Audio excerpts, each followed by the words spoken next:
Welcome to the Virtual Memories Show. I'm your host, Gil Roth, and we're here to preserve and promote culture in this benighted age, one weekly conversation at a time. You can find and subscribe to this podcast via Apple Podcasts, YouTube, Spotify, and a whole bunch of other venues. Just visit our site, vmspod.com, to find more information, as well as our RSS feed, which you can plug into any podcatcher so you never miss an episode of the Virtual Memories Show. You can also follow me on Blue Sky, Instagram, and YouTube, where I go by vmspod, and subscribe to my semi-weekly newsletter at buttondown.com/vmspod. Well, in the past week, I made a couple of semi-triumphant returns. I got back to Washington, D.C. for a lobbying visit for the first time since just before the 2024 election. And I did my first in-person podcast since the winter solstice, so about 2 months. They both went fine. Of course, I enjoyed the podcast a lot more than hitting Capitol Hill, but it's all part of the Gil Roth experience. So, hey. I even managed to get kind of rejuvenated or re-energized to tackle my book project, guest host to this book of writing related to these Instax photos I took with my 2024 pod guests and past guests who I hung out with during the year. I'd kind of stalled on that of late. I've been walloped with winter doldrums and assorted anxieties and neuroses, as is my thing. But on Sunday, I had this 3-hour conversation with an old friend from college, grad school. And we only touched on the book in the last half hour or so, but that got me going again. So maybe that's a sign that spring's on the way, But in the meantime, let's get to this week's show. My guest this time is Martin Mittelmeier. He's got a new book out now from Yale University Press. It's called Naples 1925, Adorno, Benjamin, and the Summer That Made Critical Theory. It's translated from German by Shelley Frisch, and it's this really neat exploration of the period in the Gulf of Naples when a passel of German intellectuals intersected, and as Martin shows, they sort of sowed the seeds of what would become critical theory.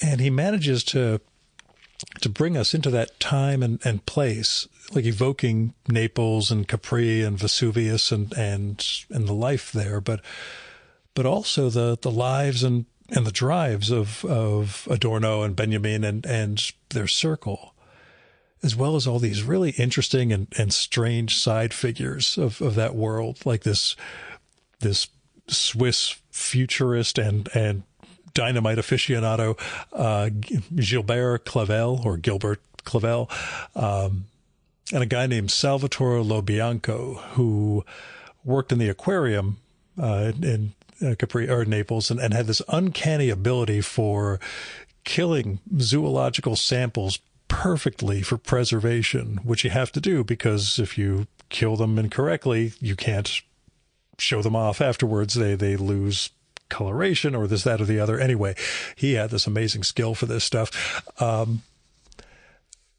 along the way, in addition to the setting and these figures, Martin introduces all these key concepts of critical theory, like porosity and insertion and constellation writing, and shows how they can be traced to this period and this landscape and the unique way of life in Naples, and the conversations among these thinkers when they were uprooted from home. They weren't torn. Most of them were tourists. They were traveling. They were all Jews, but they weren't kicked out of anywhere, which is a rarity for us.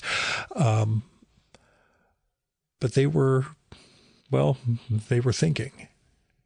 And it's a fascinating book, and it shows us not just what critical theory was responding to, but how it strove to find ways to escape or battle, I guess, the power structures of capitalism and mechanization and everything else during that interwar period. At 1925, like I said. And I won't lie, there are still parts of critical theory that leave me flummoxed. The language still befuddles me in a lot of ways, but I think that's partly because my reading mind is sort of trapped inside, we'll say, logical boundaries. I'll put it that way. That is, I'm still conditioned to a set of expectations that the theorists kind of explode, whether that's through language, sort of unspoken associations, or other, we'll say, structural elements to their writing and their arguments. So Martin's book helped me in terms of providing some grounding for all this. Because for me, having that, you can start building on what you're reading instead of being thrown into the deep end, I guess, mixing my metaphors here. But you start to see where it came from and what these people were responding to and who they were. And in some respects, why what they did was important, why what came out of this period where they were all together and then started spreading back out into the world and a world that descends into fascism and World War II and then beyond that, what these guys did and how so much of it stems from maybe this chance meeting in Naples. So all of that is to say, even with my bad experiences with critical theory 30-something years ago at Hampshire College, Naples 1925 did a number on me.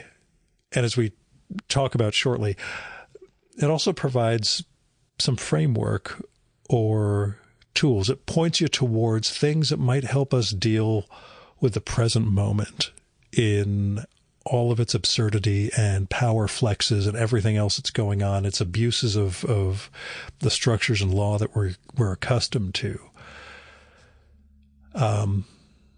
So yeah, it's Naples 1925 sure is a heck of a book. I don't get around to mentioning in our conversation, but I'll mention it here. There are also some hysterically funny moments in this thing, including Flaubert's description of the effect of that being around Vesuvius has on his libido. That's excerpted. Anyway, you'll if you read this book, you will laugh your ass off at certain moments, and that's one of them. Naples, 1925. It's a brief book, about 140 pages before the end notes and bibliography.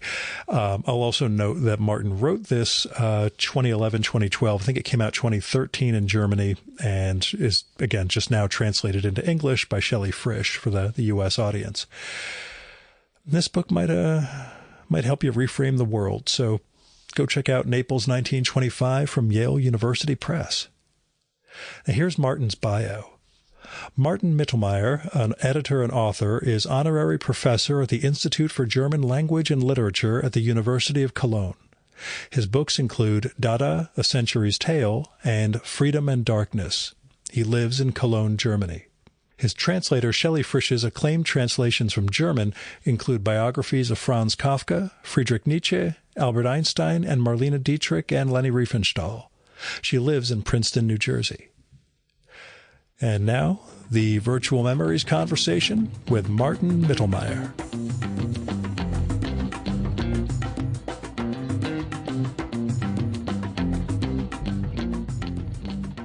I know the book, well, it's a long while back, but can you tell me about the origins of Naples 1925? Where it began for you and how it evolved? Yeah, it was, when I was a student, I was stuck in Adorno's texts. I was first fascinated by them. Yeah. And like everyone who tries to read Adorno, kind of the fascination is that I didn't understand it really. I always had the feeling, okay, if I would understand them, the texts, then everything would be clear.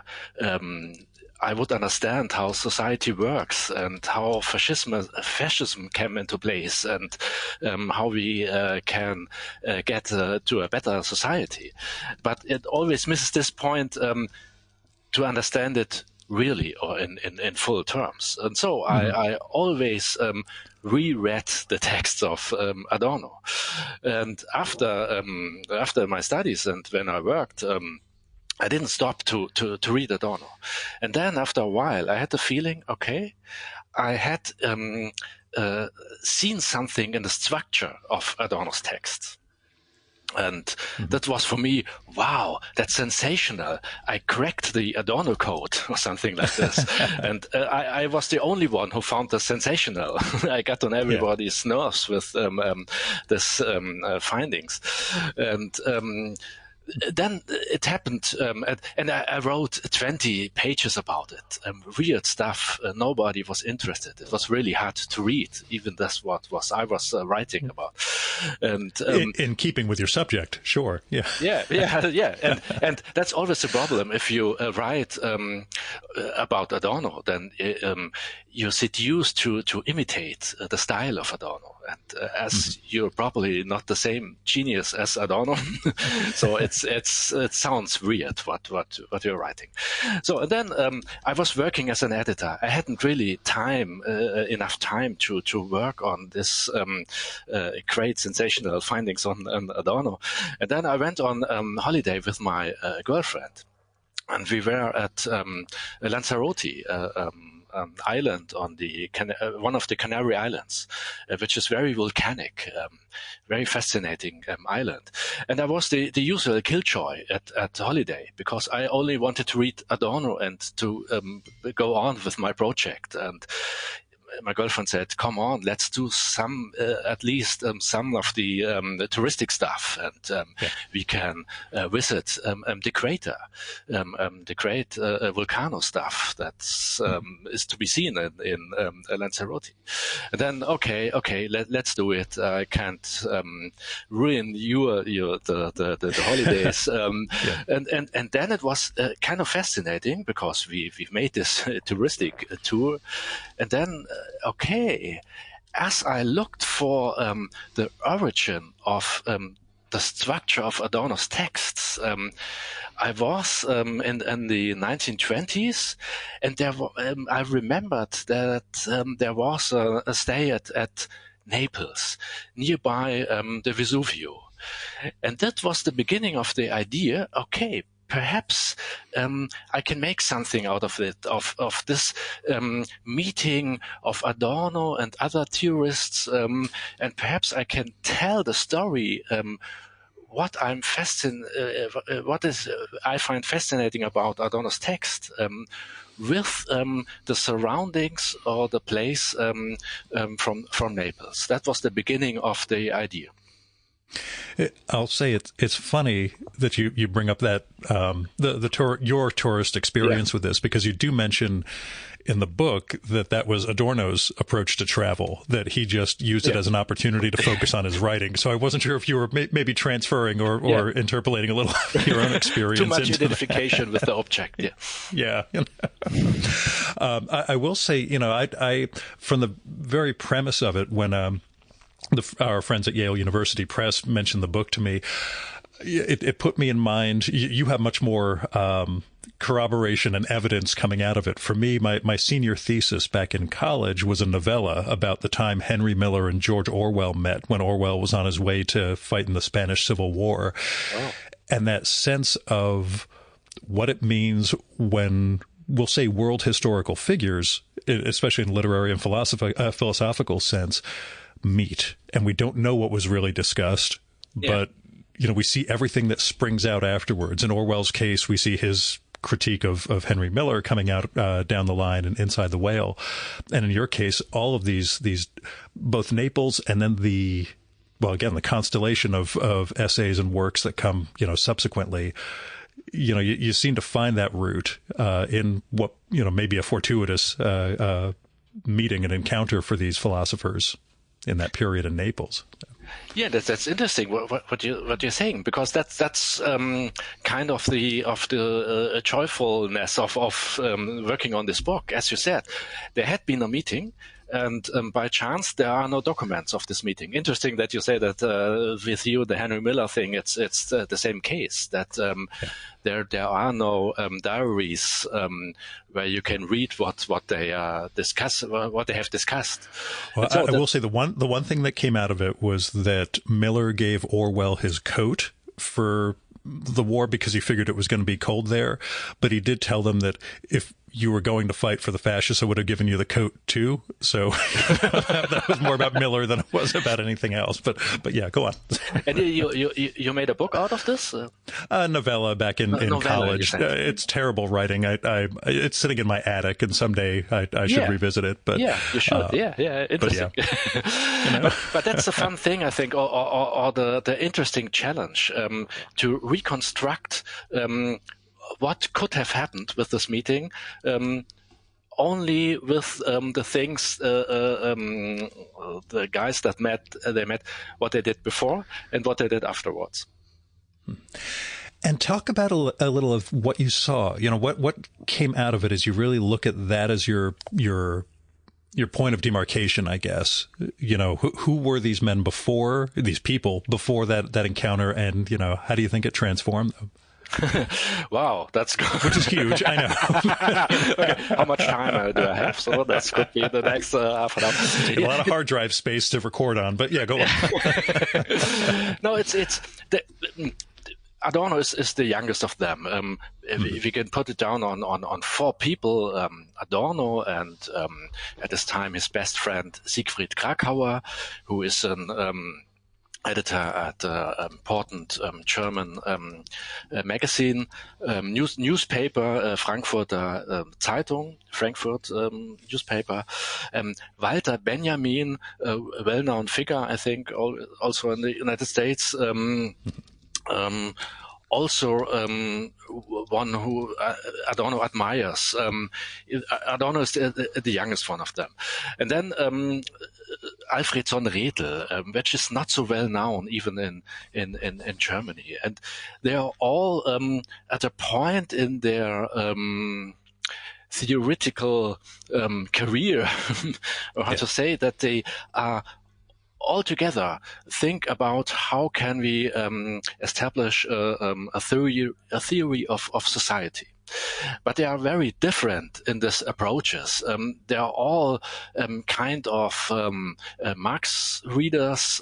They all have a Jewish background, but they are very different in working on this.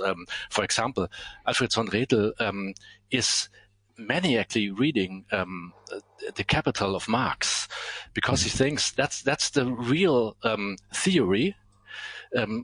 That's the truth, but it's not well written. It's not well scientifically well done. It's he thinks he has to rewrite the work of Marx, so to say, and bring it together with Immanuel Kant. So he tries to join Marx and Kant.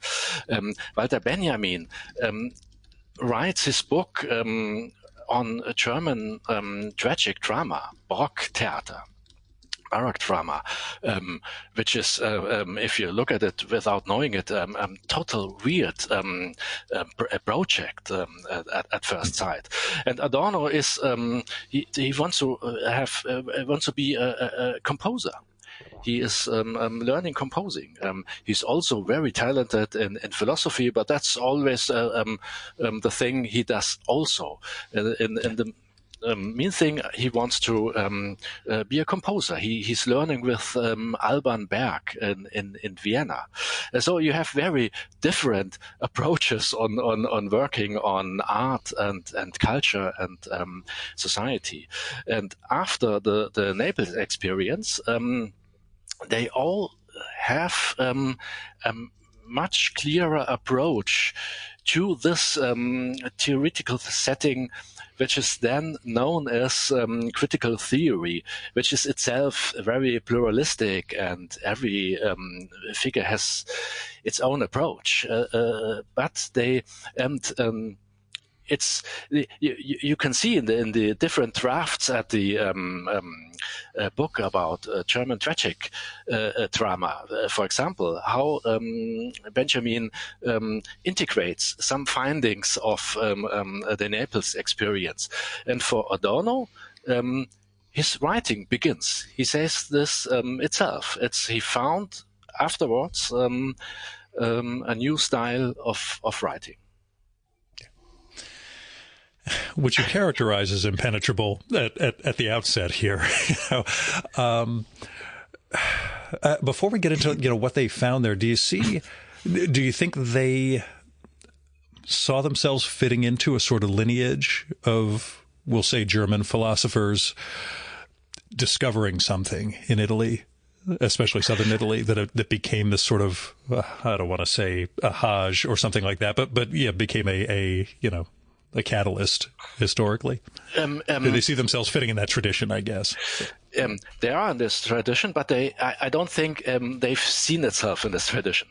I just don't know if they were conscious of it or if there was just this natural draw that you feel. Yeah, and it's Sohn-Rethel and Benjamin. They have been there because it was much more cheaper than living in Germany.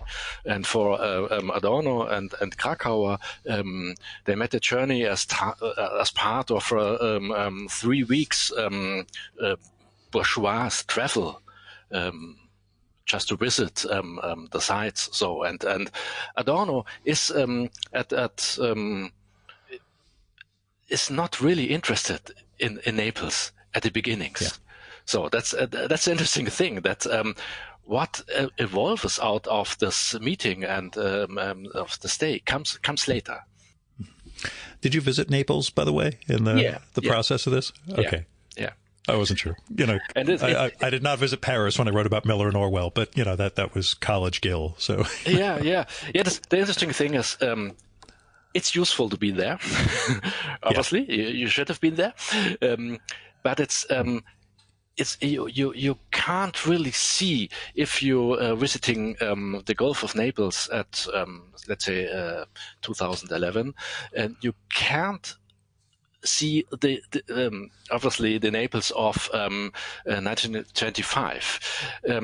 There are some points you can have a little bit of the feeling if you are in Capri, for example, which is overcrowded with tourists.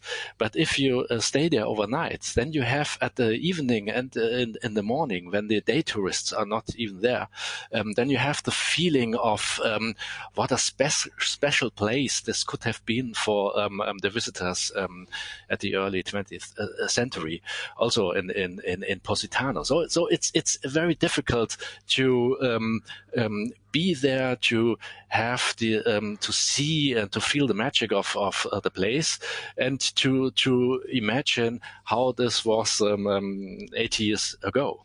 But the great thing was we found the visit cards of Krakauer and Adorno and Sohn-Rethel as they visited the aquarium of Naples, because they have collected them. That was a great finding. Yeah, how much of the research play into it beyond the texts? You bring in some personalities and historical figures from that era, things like this with the aquarium and some observations you make around that. What transpired between the idea and the research that went into the book itself? It was. In the first place, it's a philological bet that I can, from the few essays that the theorists have written, then I can make out of them the origin of critical theory. So I could have written it only with the essays, only with text. Right.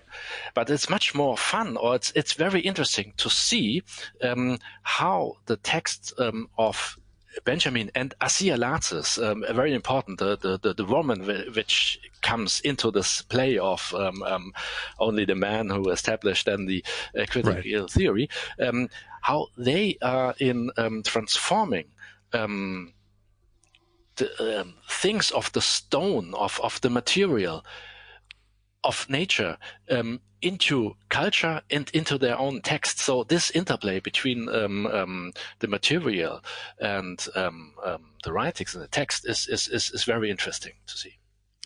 Yeah, talk a bit, if you would, about porosity and about Benjamin and Lassus, and what you do in the book to help restore her reputation, along with I'm going to mispronounce it, Sohn-Rethel's contributions too. First, porosity, then the transitoriness of reputation. You want to tackle those? Yeah.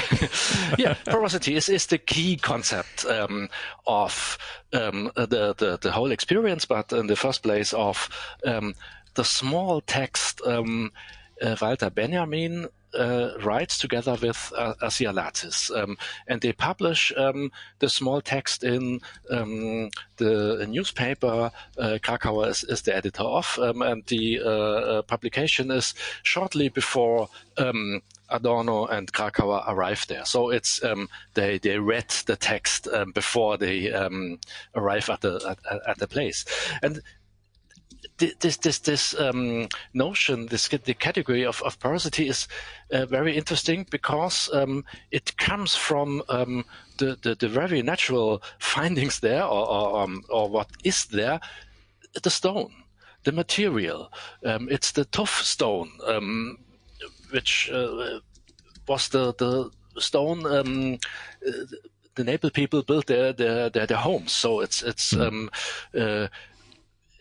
a category if you are scientists in stone or whatever. So that's porosity. It's very, very interesting, and they see it everywhere. And you can feel it. You can feel it with your hands if you are at the houses and the stones. So what are you doing with this? It's just a stone. So, but they do porosity. Can't we describe with this category also the social experience of Naples? Is the life also porous? Because there are no boundaries. Is an entanglement. There's a permeability of all the things that for the Middle Europeans are there's a frontier between them, between the public and the private space, for example, between the holy things and the profane things, between the holy days and the weekdays. So they jump from the natural porosity to the cultural porosity. They say what they see in Naples is a stage for unforeseen constellations, which are made of these entanglements of things. They say no situation appears intended forever. Nothing is thus and not otherwise. There are everything is changing all the time. This is the porosity, and this is kind of at the end of something like a social utopia. There are no boundaries anymore. There is nothing that is fixed. There's always another thing that you can imagine, or that you can change things, and that you are exchange each other. So this is the social utopia, and they made they don't not only see porosity and make this from the stone to the social utopia, they are also writing in a porous way. What do I mean with this? It's if you are writing a book or an essay, you usually are trained to do it in a linear way. You have a prologue. At the end, you should have the conclusion, and in between you have arguments, points. You come from one to another. You have something like a train of thoughts. And porosity is another way to establish a cosmos, an idea. If you are you have some points next to another. There is no real connection to them. There is no train of thoughts. You are pausing in between. There's a stop, a halt. You're taking breath, and then comes the next. And you're turn yourself once around. You see all the different constellation, and you try to describe this form of permeability in a permeable style of writing. I would ask, before we get to the reputation thing, that brings me to the question of, well, for you, and this again leads to one of my multifarious questions where it keeps spinning into different ones as I keep talking. First, you're bringing that into some sense of linearity for the sake of this book.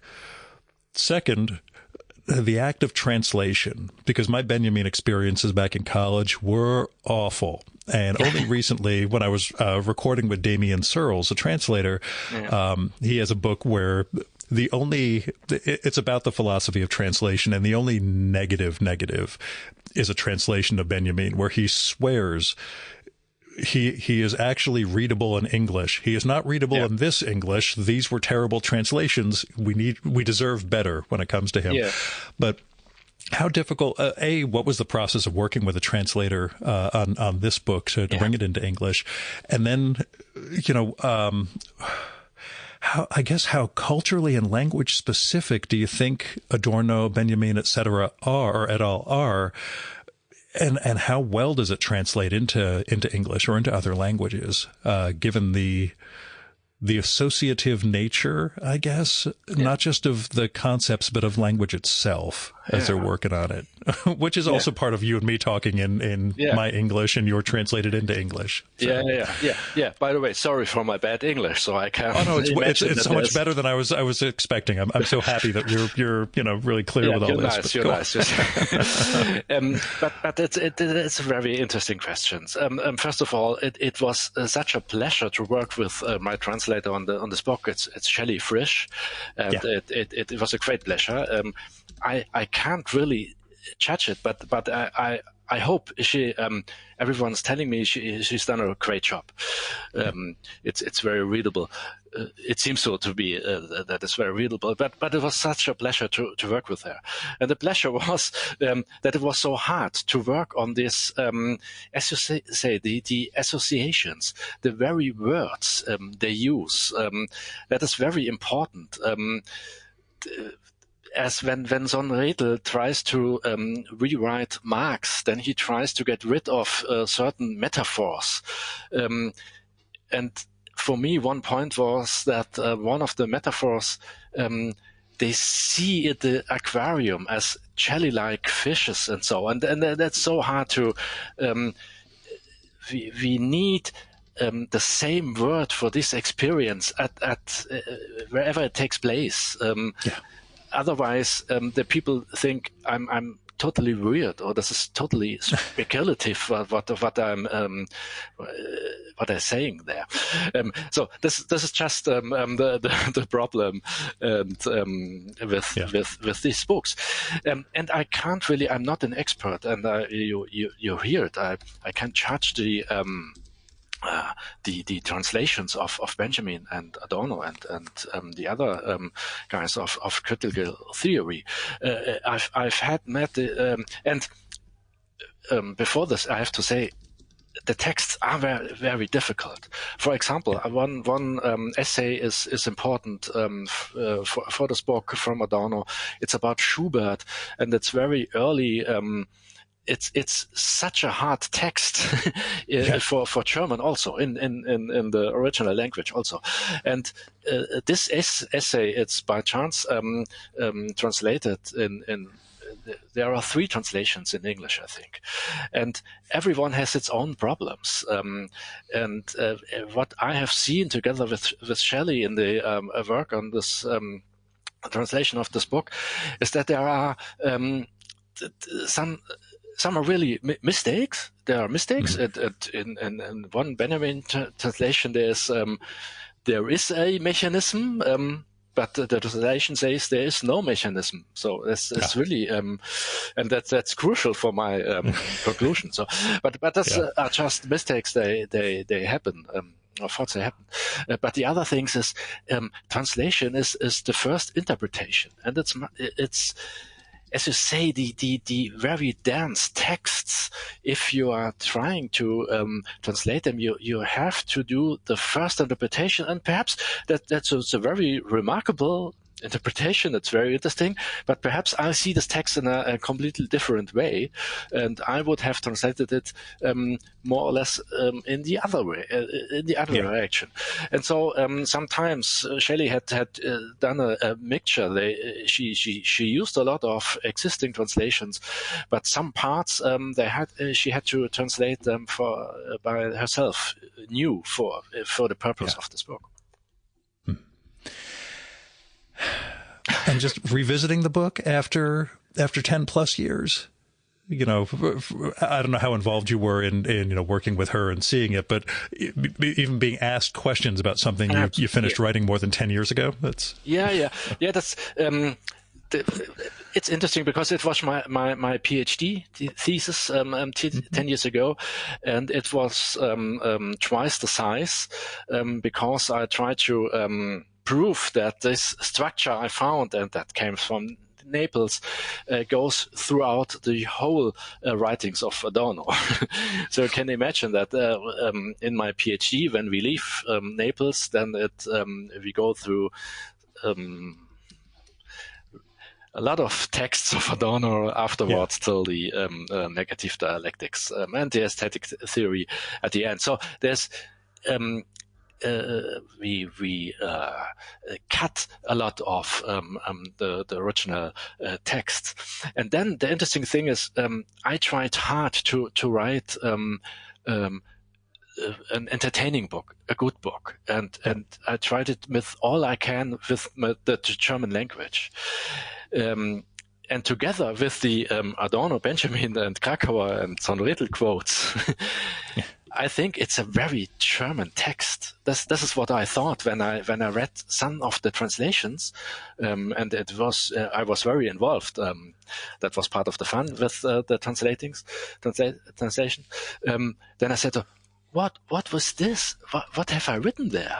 What was meant with this? And then I reconsidered the German original. I said, okay, but that's such a special expression, so German. That's we have to rethink the whole point to put it in a good sounding English.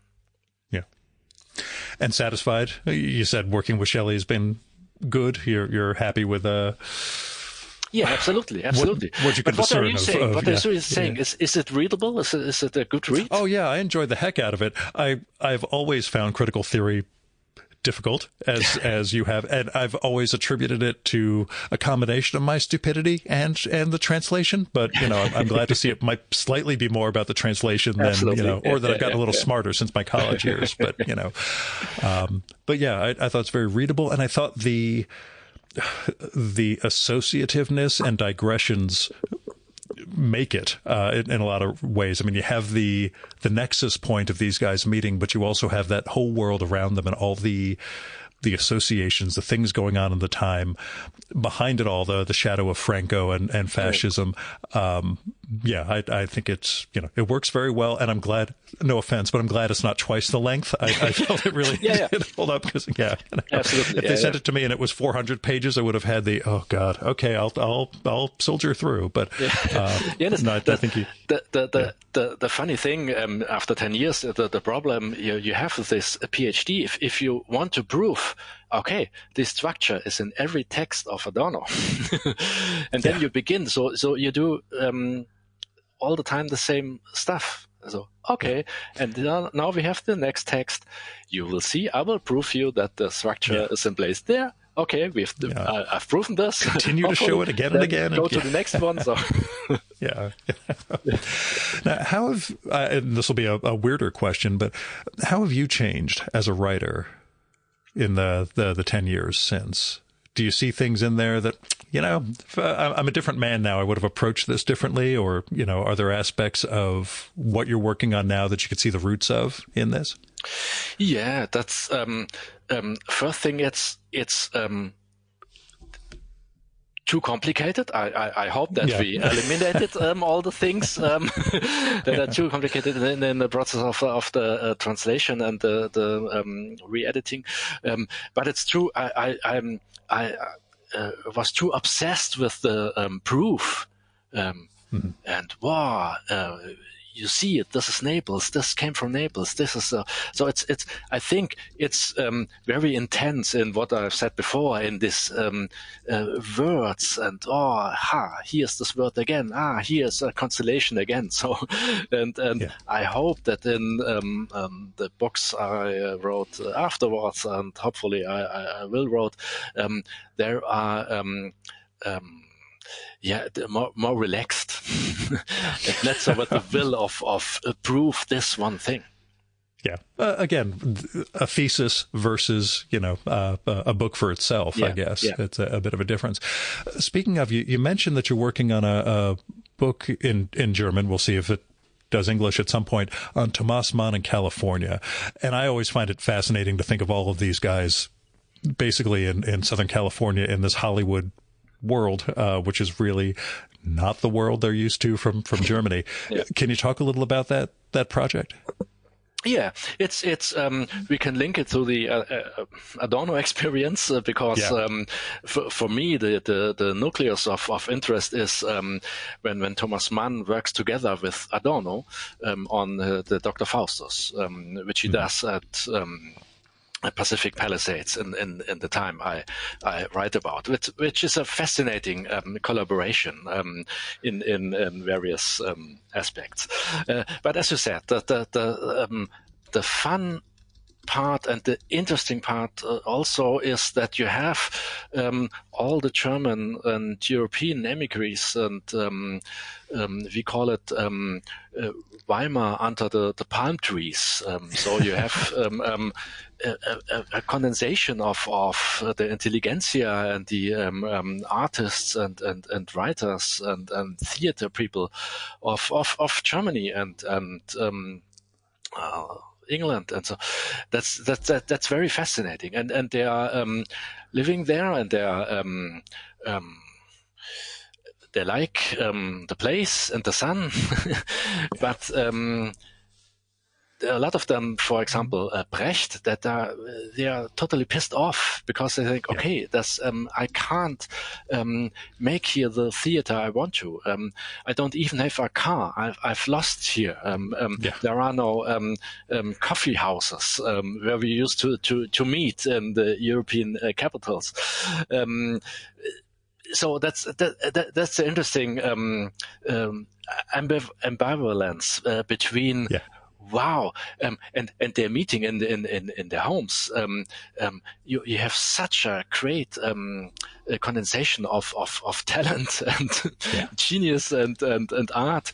And at the other time, okay, that's very interesting. For example, if you see Thomas Mann working on Dr. Faustus, which is working on the demonic nature of Germany, Germans. Yeah. In the middle of the sun and the beach of Southern California. That's very interesting.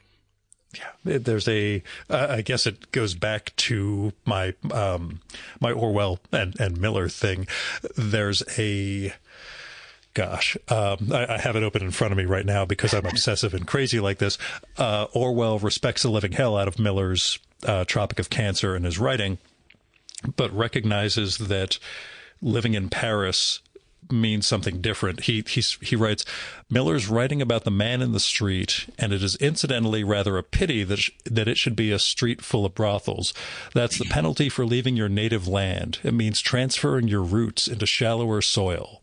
He also says exile is probably more damaging to a novelist than to a painter or a poet. But yeah, it's that sense of they were safe, and there was this nurturing environment, but it's not the world. It's not the coffee houses that they had. It's salons in people's homes. But the question you had before concerning the language, it's very interesting because Adorno and even Krakauer, which came afterwards, and Thomas Mann, they are all they are so within their German language, as you said, with all the tradition and all the nuances of the words and the structure and the rhythm of the language. But all of them are trying to write in English, Adorno, for example, and have lectures in English. But Thomas Mann, he's quite old then, and so it's very hard for him. But they all have the experience to transfer their art, their thinking, into the other language, which is at some points a very productive process. Yeah, I think of Nabokov in that case. Yeah. You know, where English was third, fourth language, or Joseph Conrad also. Yeah. You find understanding English better because it was a language they came to later, and knowing how to take it apart and put it together in interesting ways. So, but that's me and my literary side as opposed to the philosophical end of things. Can we talk a little? Can you talk a little about that reputation issue and the gliding over of Lattes and Sohn-Rethel, and the way their contributions to all this were erased in a lot of respects, and what you're doing in the process of this book and helping restore that a little bit. Yeah. It's not me who is restoring the reputation of Lattes and Sohn-Rethel. There had been processes before. It's interesting because Benjamin died as he tried to flee from fascism. So as Adorno tried to make him known and publish his works, there soon he had to face the reproach that he had suppressed the Marxist side of the Marxist side of Walter Benjamin, the political side. And some said the influence for the political thing, there is Asia Lattes very, very strong. So there was at least in the 70s, a movement to make Asia Lattes better known and to try to reestablish her contribution to Benjamin's thinking, which I think worked. So in Germany, you know her, or you know that. For example, the book Benjamin wrote afterwards, the one-way street, it's dedicated to Asia Lattes. So Sohn-Rethel is another story, because it's so interesting that Adorno, for example, became so famous after the war in Germany.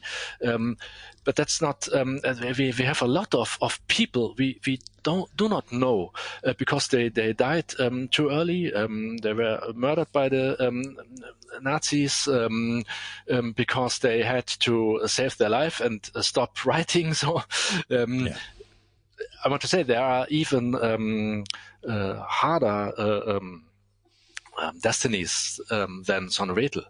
But he was also one of the talented, interesting sociologists who had to flee to England, who was had not a chance to publish, to establish himself. But after, at the end of his life, he was a professor, I think, or was at least teaching in Bremen. And then, so with the student revolts, there was a kind of that you. We found the writings of Sohn-Rethel and a little bit of cool.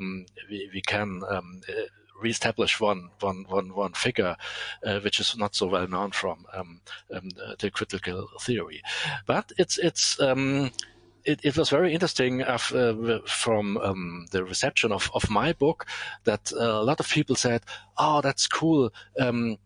At least we have one book that makes Sohn-Rethel more important than we've seen it from the other books. So that's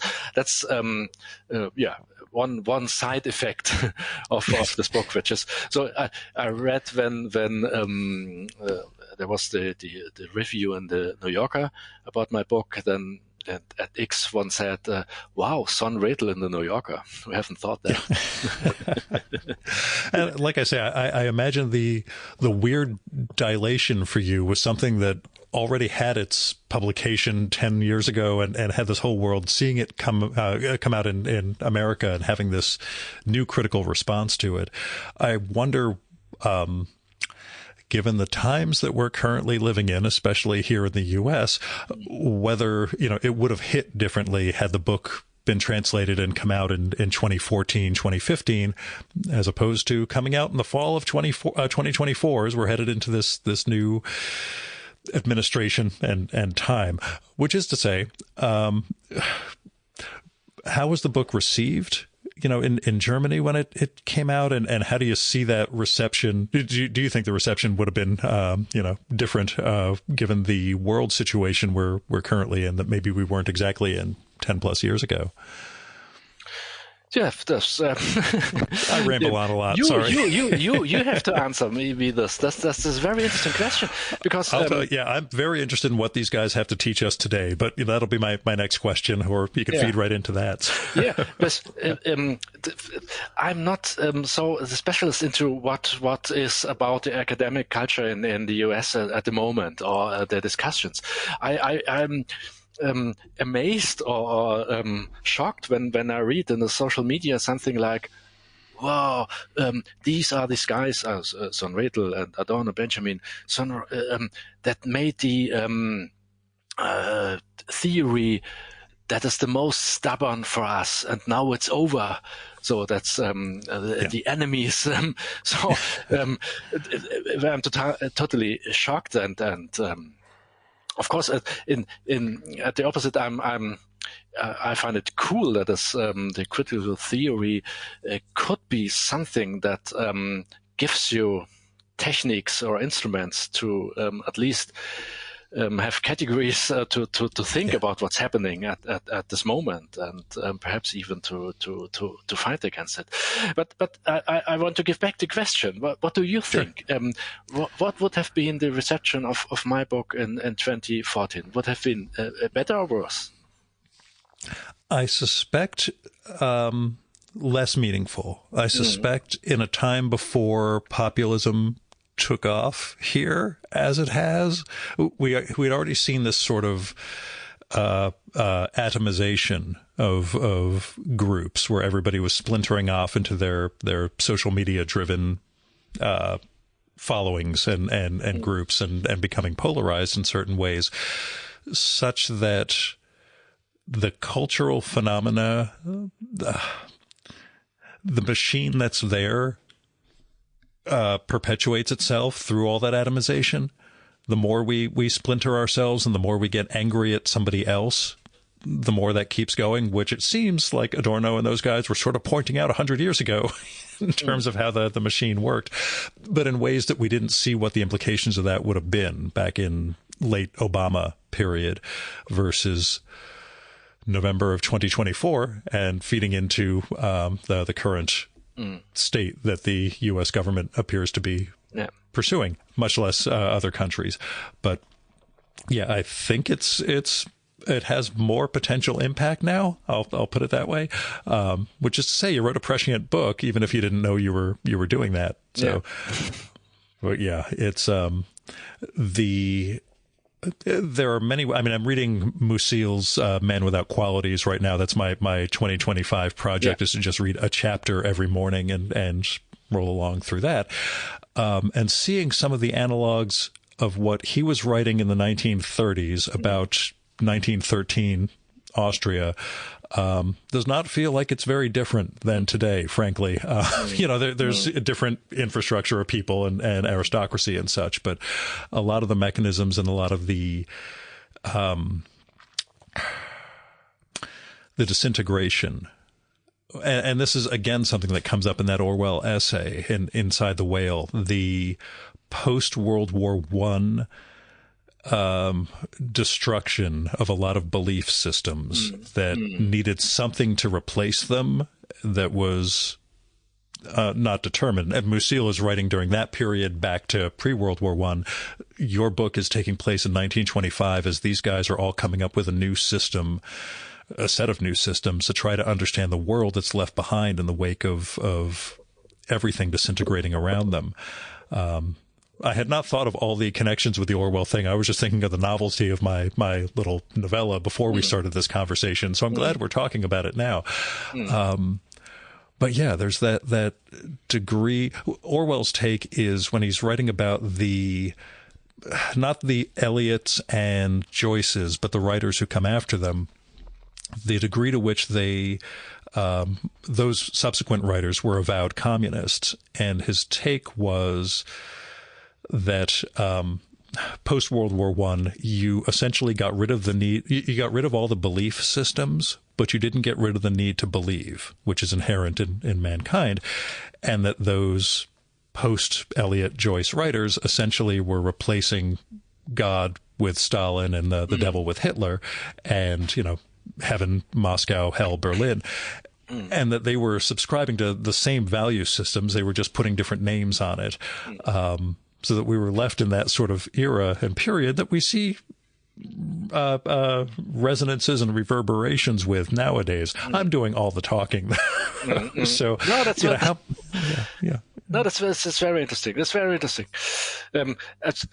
I can say, which I don't know how much Adorno, for example, is read at the moment in the US, but in Germany there was a kind of a surprise as an essay against anti-Semitism from the late 60s or so was republished, and it was an instant bestseller.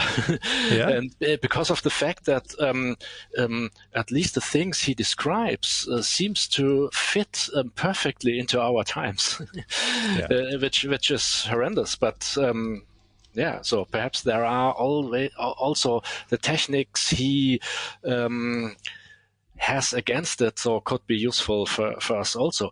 There are also when they that's the story later than in Naples when they came to California. They had the project to write the dialectic of and existential thought, right? I'm trying to get the title of the dialectic book. of enlightenment. But they had the other project, the authoritarian character, and they had a lot of different projects where they tried to analyze populism.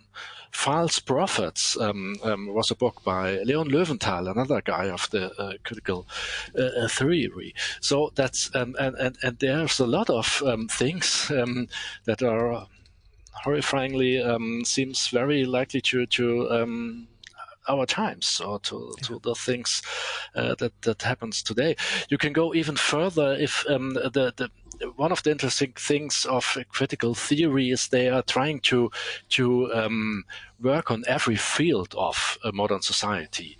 So also on economics, and Fritz Pollock, also not so well known, a good friend of Horkheimer, which was the director of the Institute of Social Research.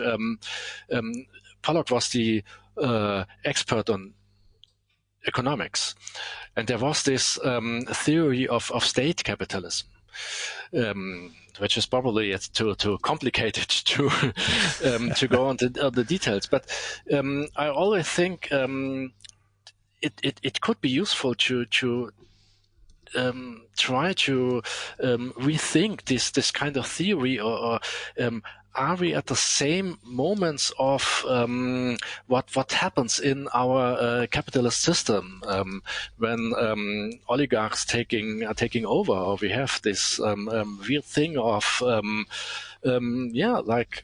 state-driven capitalism. So this all these things could be useful to use it for thinking of our society, perhaps. Yeah, that's exactly the vibe I was getting. Thank you for clarifying it that well, because that's especially just in these last 2 or 3 weeks here in the U.S. There are a number of aspects of this that again, like I say, were reverberating pretty significantly. It's a question I should have prepared you for. I apologize for not sending it in advance. But what are you reading? Is there anything you can share, either casual or for the project or whatever you're working on? For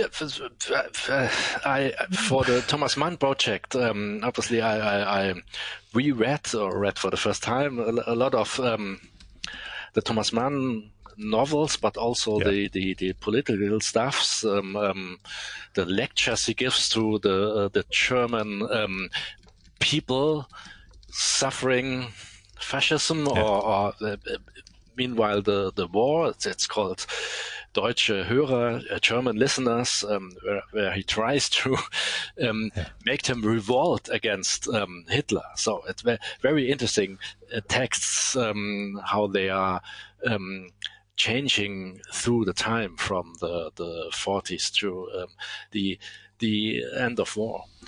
And yet, one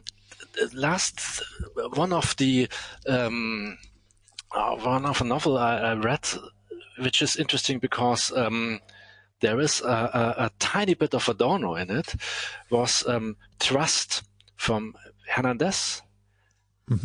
It's for 2 years ago or so, which was a fascinating story because you have one story which is told 4 times, and you see how much domination could evolve from telling stories. So it's the question: who has the power to tell the story in which way? And it comes in my mind. It looks fascinating now. I can't believe I missed this one. But yeah, go on. Yeah. You have to read it because it always also connects the avant-gardes of music, Schönberg at the beginning of 20th century, Schönberg and Berg, and the economic world. And it's very fascinating how he combines the two things. And there is Adorno has a short appearance because he tries to get Alban Berg, the composer. He was his teacher. He tries to get a little money for him in selling manuscripts or partituras, and so that's just a little fun for the experts, but the whole book is very interesting in terms of the problems we discussed before. So how can we think, this is a crucial part of critical theory, thinking different parts of society together, the economics and the arts, for example. I guess, and this will be a terrible last question to ask because it's gigantically open-ended, but does critical theory break down in the sort of hyper-internet era? Is there too much culture? Is there too much going on to parse what's happening? Is it either the speed or the volume of what's going on that makes things tougher? Or do you think the theory holds up in terms of understanding the overstructures behind it all? You can just say yes. Goodbye, Bill. No, you have to renew critical theory all the time. What I'm trying to show with Naples is a theory for the beginning of the 20th century. So and there are important and impressive renewals of critical theory, but it's always interesting when you for example read the chapter cultural industry, the dialectic of enlightenment, where Adorno begins exactly with this analysis. There is an explosion of fields and culture and different things. But if we look closer, it's always the same. And if we see what is the infrastructure of our social communication, for example, and everyone, we have 5 branches of handies where our social communication is in the hands of just a few 4 companies, or 5 companies. Yeah. So that could be the starting point of this kind of an analysis, which is critical theory. I'm willing to stick with it. I'm glad you've sort of opened me up between you and reading Damien's book a couple of weeks ago. I'm getting a second wind as far as Adorno and his set go. I do have to say, as a guy who mails a postcard every day, it was my 2022 New Year's resolution, and I've kept up with it. I was a little bummed out by the demonization of postcards that these guys did, but I realized that it's, it was their particular era. It was the bourgeois picture postcard world they were objecting to. But on the strength of that, though, before we say goodbye, I'm going to tell you I need to get your mailing address after this so I can put you on my postcard a day recipient list. So, yeah. That'd be great. I figure, there's still to me, it's transformed from everything they were demonizing into, in this day and age, the idea that somebody sat down, wrote something on a card, put a stamp on it, and sent it in the mail is meaningful, much more than an email or a text. And so I'm sort of embracing the slow communication aspect of this stuff. Yeah. And that's a good example for how certain medias changes. So as you say, today a postcard is some kind of a meditation, or it's artisanal, going as we slow. call it. And in the beginning of the 20th century, it's part of this of over-tourism, or of look, I'm always also there. I've been there. I was at the Eiffel Tower, and so perhaps this was a fast tweet or so. But that would be the translation for today. I'm hip. I'm glad that these things have the ability to transform, and things don't have to be static, I guess. Yeah. And that's also why I do hour-long conversations with people on the weekends like this one. So, Martin, I want to thank you for coming on. I enjoyed the heck out of Naples 1925, or at least you got me reopened to something that I'd closed myself off to somewhat in my 20s. So I'm awfully glad that this book came across. So thank you. Yeah, thank you. It was a pleasure.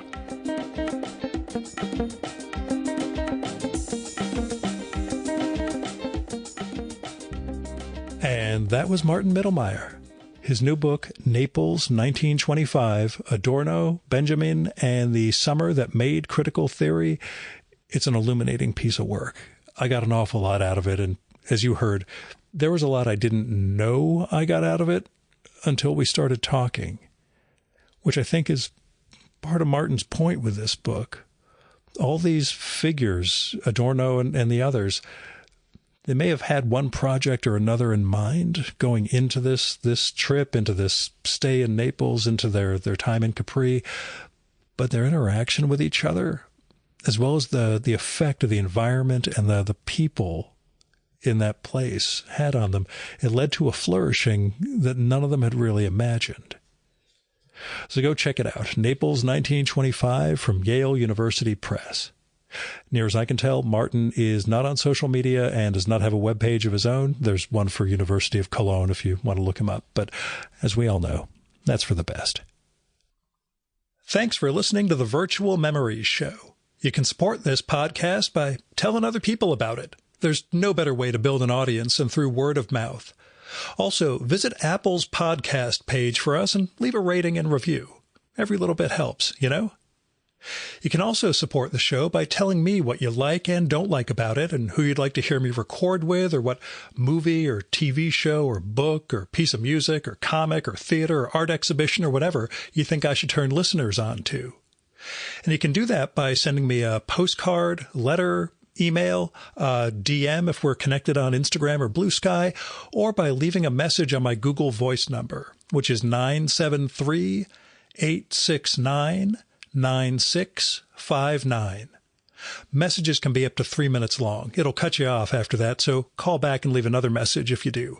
And let me know if it'd be okay to include your message in an upcoming episode of the show. You might have something interesting to share with our listeners, but I'd never run someone's message without their permission, so let me know. Now, if you've got money to spare, I appreciate it, but don't give it to me. I've got a day job that pays the bills. You should give to individuals and institutions in need.